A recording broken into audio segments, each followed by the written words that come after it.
Quem morreu primeiro, Adão ou Eva?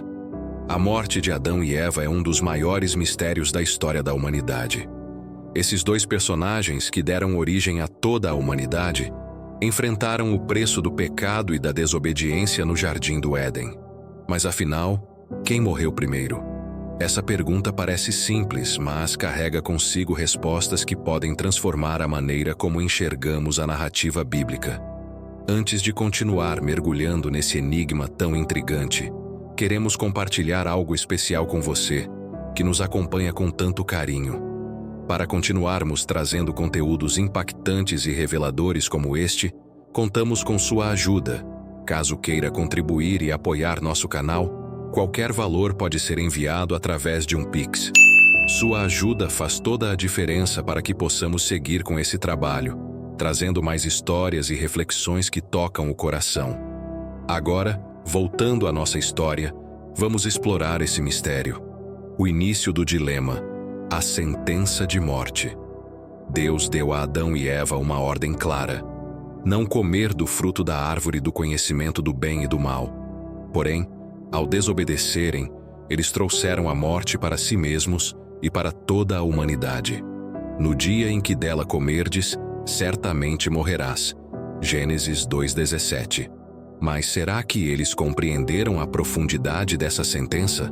A Bíblia nos conta que Adão viveu 930 anos. Gênesis 5:5. No entanto, o destino de Eva é envolto em silêncio. Nenhum versículo menciona explicitamente a idade ou as circunstâncias de sua morte. Porque Eva, a mulher que desempenhou um papel tão crucial na história da humanidade, não teve esse detalhe de sua vida registrado? Um mistério que atravessa os séculos. Os textos bíblicos e apócrifos oferecem interpretações diferentes.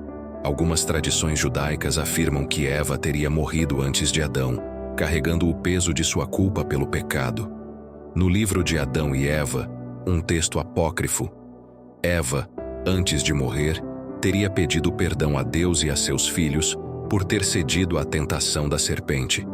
Por outro lado, há interpretações que sugerem que Adão morreu primeiro. Isso seria um reflexo de sua responsabilidade espiritual como líder da criação. Mas se ele foi o primeiro a partir, o que Eva sentiu ao perder o homem que foi feito de maneira tão especial pelas mãos de Deus? Silêncios que falam mais alto. A ausência de detalhes sobre a morte de Eva é intrigante. Seria um reflexo da cultura patriarcal da época? Ou essa omissão tem um significado simbólico mais profundo? Talvez o silêncio sobre Eva nos convide a refletir sobre seu papel como mãe da humanidade e o peso emocional que carregou. O sofrimento da separação. Independentemente de quem morreu primeiro, é inegável que a perda foi devastadora. Imagine o peso de viver tantos anos sabendo que a morte era uma consequência do erro cometido no Éden. Quem ficou para trás, seja Adão ou Eva, viu o companheiro partir, carregando a dor de uma separação que não existia no plano original de Deus. Um final que ecoa até hoje. Embora a Bíblia não dê uma resposta definitiva sobre quem morreu primeiro, ela nos aponta para algo ainda maior: a promessa de redenção. A queda de Adão e Eva não foi o fim da história. Deus prometeu um descendente que esmagaria a cabeça da serpente, Gênesis 3:15, apontando para a vinda de Jesus Cristo. A morte de Adão e Eva não é apenas um evento histórico, mas um lembrete poderoso do amor de Deus pela humanidade. Apesar da desobediência, Ele planejou nossa salvação. E então, você já imaginou como seria presenciar esse momento em que um dos dois partiu primeiro? O que essa história nos ensina sobre nossas próprias escolhas e o legado que deixamos? Se deseja aprofundar seu conhecimento, inscreva-se no canal e ative o sininho para acompanhar os próximos vídeos.